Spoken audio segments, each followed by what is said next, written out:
Well, I picked this up yesterday from the local landfill of all places, and let's hear it run. Now this is basically a silent 8mm projector from around 1949, made by the Revere camera company in Chicago, Illinois. It is powered by a small AC brush motor, and it is one of the most finely crafted, very well detailed machines I've ever owned.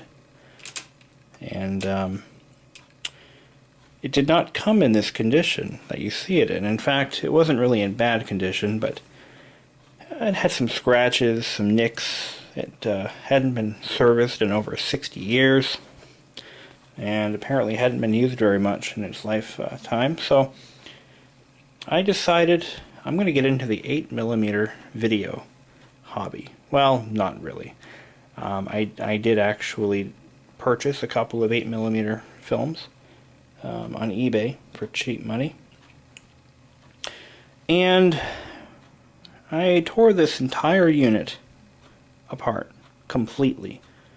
This entire countertop was covered in projector parts, and my kitchen was starting to look like a real mess, and I'm starting to clean it up now.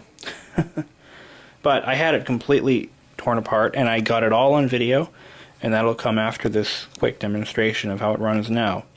You'll get to see the difference in noise level.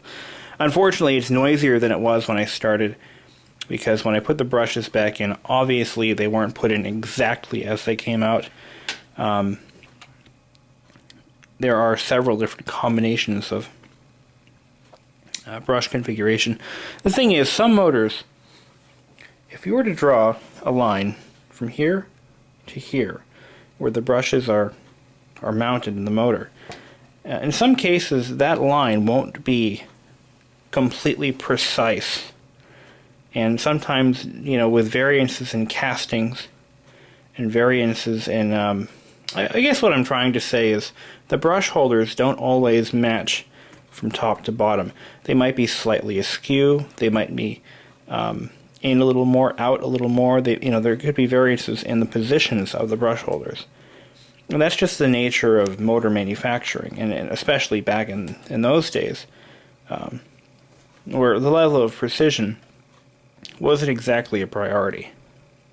So what happens is the brushes wear according to their position, and the semicircular groove in the brush itself that's worn in by the armature will vary from one brush to the other depending on the position, and whether it's on the top holder or the bottom, and if it's flipped this way or that way. So I didn't take that into consideration when I disassembled it. So what happened was, when I put the brushes back in, they were wearing differently from when they had originally been installed. So that caused a little bit of excess noise. I did my best to clean the brushes and the armature as best I could, and try to prevent that from happening. But in time, the brushes will re-wear into their new position, and the noise will go away. But it'll take it might take an hour's worth of running to get that to happen. Another thing about this projector is I don't have the optional wide-angle lens. So unfortunately, my projection screen, which is going to be these vertical blinds, isn't optimal, and you'll see what I mean in a minute. So we're going to start this off. Now, because this is a silent projector, it's also a variable speed projector. Before the days of sound film for home recordings and such, you had to basically regulate the speed manually. Because there was no soundtrack to accompany the video, there was no need for precise speed regulation. So you have this manual control knob. From the research I've done on this projector, which there really isn't a lot of info out on it, this was basically a flagship model for Revere Camera Company. And most likely dates back to around 1949 to the early 1950s. It's powered by, and as you'll see in the disassembly video, the illumination, I should say, is provided by a massive, I believe it's a 500 watt Sylvania bulb. Look at that thing. It's huge. Incandescent, of course. This is not a halogen bulb. So this sucks up an incredible amount of power. So I know you're dying to hear this thing run, so here we go. The motor and lamp are controlled by the same knob, off motor lamp, and you would leave it in the motor position, which runs the cooling system. There's a blower here to cool the lamp down after it's run. So here we go. We'll start the motor first. Always start it in the neutral position. Okay. Now we're going to turn the lamp on. Okay, now we're going to start, turn the clutch in the on position.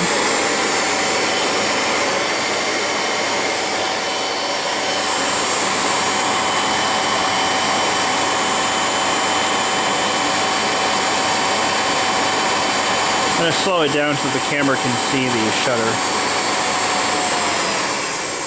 There we go. There's the projected image.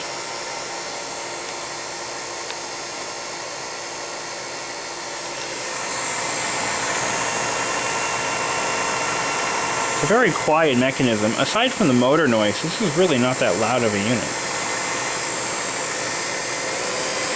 We don't want to run it that slow because that causes the bulb to overheat. Of course, the faster the motor runs, the more air is blown through the bulb chamber, or the lamp house. So,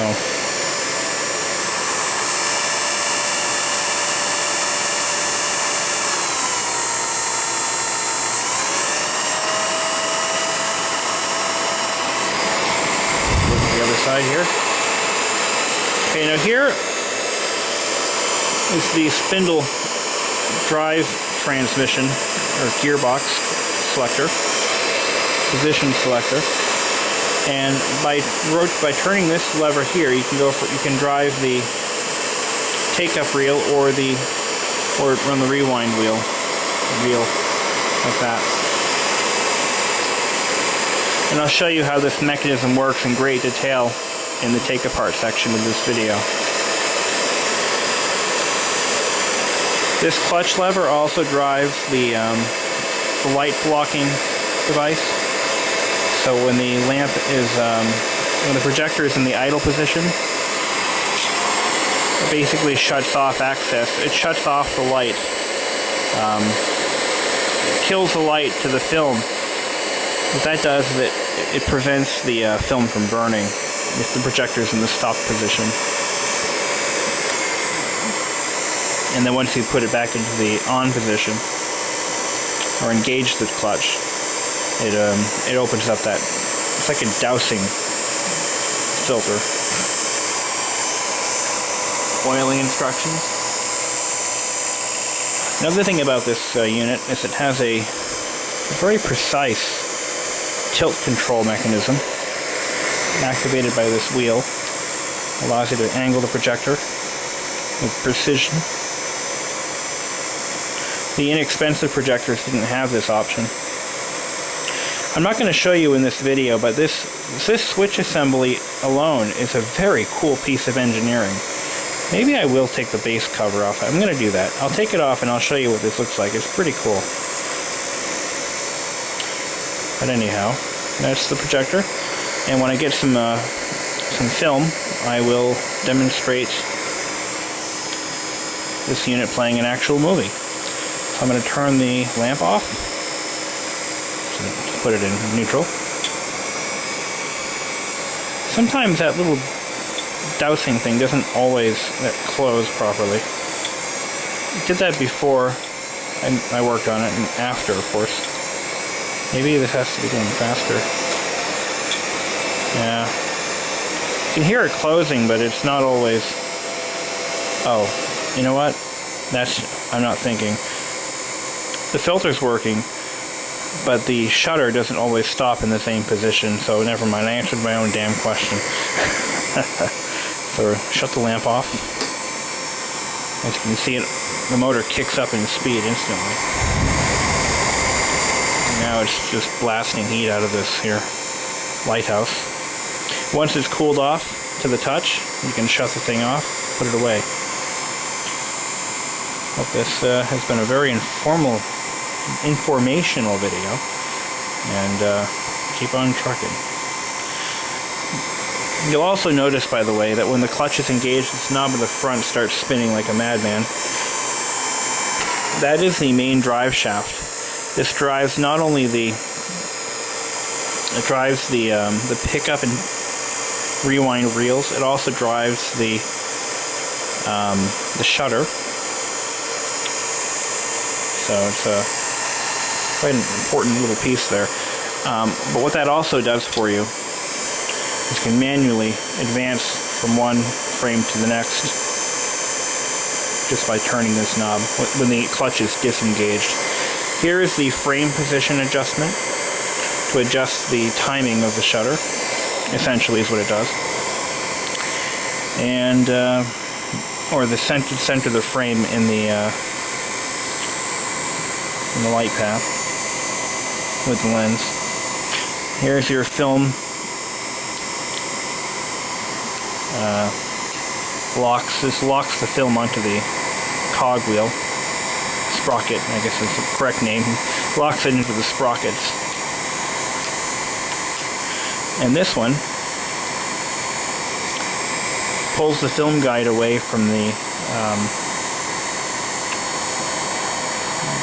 platen, I think you call it. So when you're loading and unloading film, you can just snap it back in place.